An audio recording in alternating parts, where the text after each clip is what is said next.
Komando Pasukan Amerika Serikat atau CENTCOM merilis rekaman terkait penegakan blokade di Selat Hormuz. Blokade diberlakukan seiring dengan meningkatnya ketegangan di Selat Hormuz.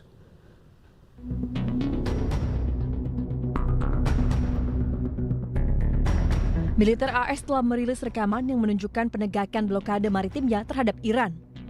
Rekaman yang dirilis Komando Pusat AS CENTCOM diduga menampilkan transmisi radio dari seorang perwira militer AS yang memerintahkan sebuah kapal yang tidak disebutkan namanya untuk mengubah haluan. Captain, you are requested to alter course to 190. If you do not comply, we will compel compliance with force. This is Warship 45. We will monitor your course for compliance at this time. Warship 45 standing by on 16 out. CENTCOM juga mencatat hingga 3 Agustus, pasukan AS telah mengalihkan rute 44 kapal komersial, termasuk melumpuhkan 2 kapal dan menaiki 2 kapal lain selama operasi penegakan blokade terhadap Iran. Blokade diberlakukan setelah Amerika Serikat melancarkan serangan terhadap target-target Iran, termasuk fasilitas nuklir pada bulan Juni menyusul kegagalan negosiasi tidak langsung antara Washington dan Teheran. Sejak itu, pasukan Angkatan Laut Amerika Serikat telah meningkatkan patroli di Teluk dan perairan sekitarnya. Drone Ukraina diduga serang kapal kargo Turki yang tengah berlayar di Laut Hitam.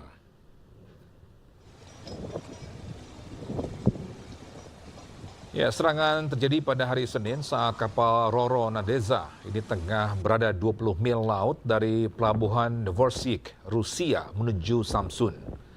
Akibat serangan drone Ukraina, kapal kargo Turki mengalami kebakaran dan kerusakan. Awak kapal pun berjibaku memadamkan api. Dilaporkan 12 awak kapal berhasil dievakuasi dengan kondisi 3 pelaut kritis dan sejumlah kru luka-luka.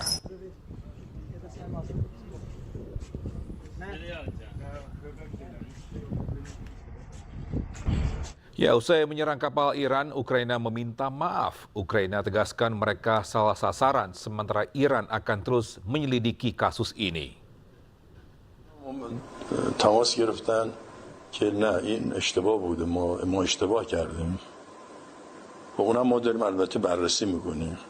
چون ما آماده کرده بودیم 3 نقطه از اوکراین رو بزنیم که بعد که گفتن ما اشتباه کردیم ما چون دنبال واقعا توسعه جنگ نیستیم ما نمیخوایم جنگ طلب. Bisa sebuah kapal kargo terkena serangan proyektil di timur laut Al-Qasab, Oman, dekat Selat Hormuz. Hingga kini belum ada pihak yang mengaku bertanggung jawab terhadap serangan ini.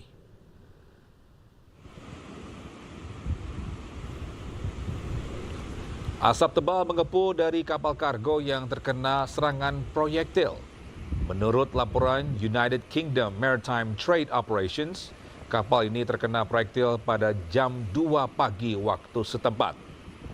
Serangan terjadi sekitar 23 mil laut di timur laut Al-Qasab, Oman, di dekat Selat Hormuz. Proyektil mengenai ruangan mesin dan akomodasi kru. Laporan sementara, 1 anggota awak masih hilang, sementara kapal dalam kondisi tidak bisa berlayar. Hingga kini penyelidikan masih berlangsung. Belum ada pihak yang menyatakan bertanggung jawab atas serangan ini.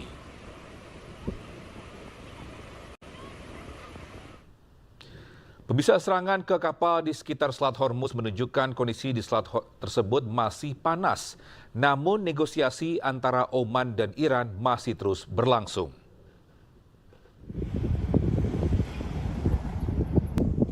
Iran dan Oman terus bernegosiasi terkait Hormuz. Pertemuan keduanya berpotensi memperkuat kendali Teheran atas Selat Hormuz. Kedua negara negosiasikan skema baru, di antaranya kapal yang memasuki teluk akan melewati jalur yang dikontrol Iran, sementara kapal yang keluar menggunakan jalur di sisi Oman.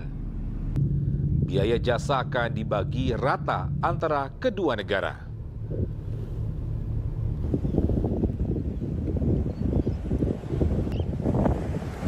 Ya, sementara itu Amerika Serikat berharap kesepakatan dengan Iran dan Oman segera tercapai. Namun Amerika Serikat tetap meminta Iran untuk tidak mengembangkan nuklir. Well, I think there's two things to talk about when there's a deal. There's the big deal, which is the one that has to do with their nuclear ambitions. They can never have a nuclear weapon. The president's been clear about that. So the denuclearization of Iran is the ultimate deal. I think the immediate deal, and the one that you've seen a lot of focus on, is the Straits. The Straits, there are ships moving through the Straits. There's oil moving right now through the Straits. So the Straits are open. Nonetheless, I think that there's a conversation and a negotiation that we are involved in between Oman and Iran on how more ships can be able to go through there safely in the short term as we move towards these longer term talks about denuclearization. And suffice it to say there's been progress made in those talks, but not finality yet. We're hoping that will happen very shortly.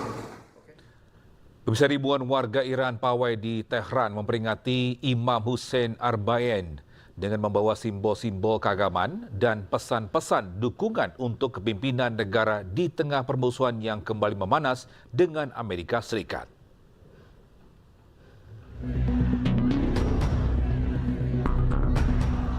Warga Iran berkumpul di lapangan Imam Hussein sebelum berangkat menuju makam Syekh Abdul Azim di Shah Ere.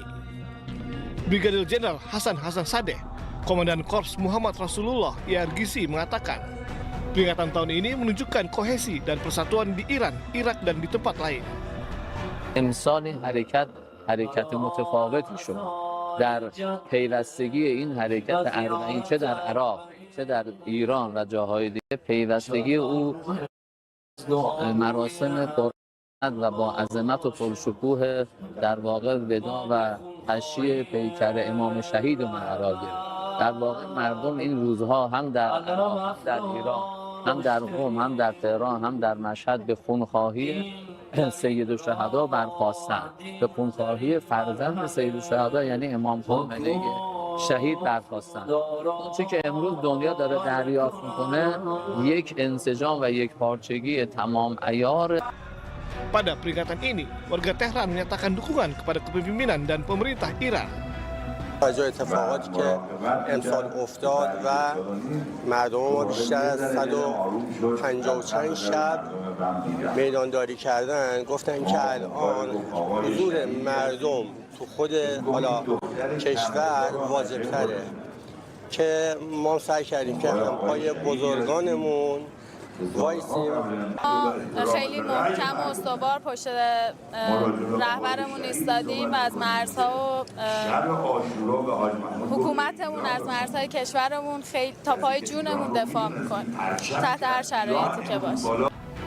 Arbain yang diperingati pada hari ke-20 bulan Safar menandai 40 hari setelah Asyura dan memperingati pembunuhan Imam Hussein, cucu Nabi Muhammad dalam pertempuran Karbala pada tahun 680.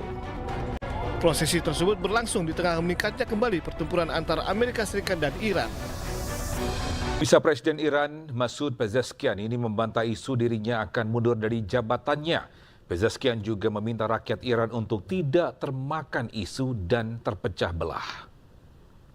آقای نظامی کاملا هماهنگی یعنی اون آدمایی که اونجا هستن من اگه تهدید کنم علیرغم میل رهبری میان طرف من هیچ جفا در حق اون آدم من استعفا بدم خب رسما اعلام میکنم استعفا دادم استعفا نخواهم داد خواهم ایستاد حالا اینا هم میخوام بگن که یه اختلافی درست کنن که اینا رهبری یه چیزی میگه اینا یه چیزی میگن چیزی رو که عیان است چه حاجت به بیان است همه این مردمی که این سختی های ما رو میبینند و تحمل میکنن برای ایران دارن این کارو میکنن خود به آدمی که ناتوانه نمیدیم تو جریان قانون حجاب ایشون خیلی کمک کردن تمام اونایی که شهید شده بودن فوت کرده بودیم گفتیم خود ملیشون رو اعلام بکنن هر کی اضافه داره خب بگه یه عدد 3000 رقمی رو 40,000 گفتن این نشون میده اینا چقدر نامرد و وطن فروشن این نشون میده اینا چقدر نامرد و وطن.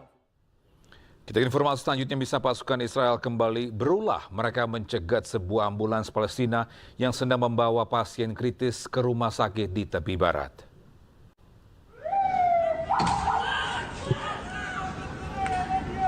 Dalam video yang direkam warga, kendaraan militer Israel mencegat sebuah ambulans Palestina yang akan melintas. Supir ambulans telah bunyikan sirene, namun ambulans tetap dicegat.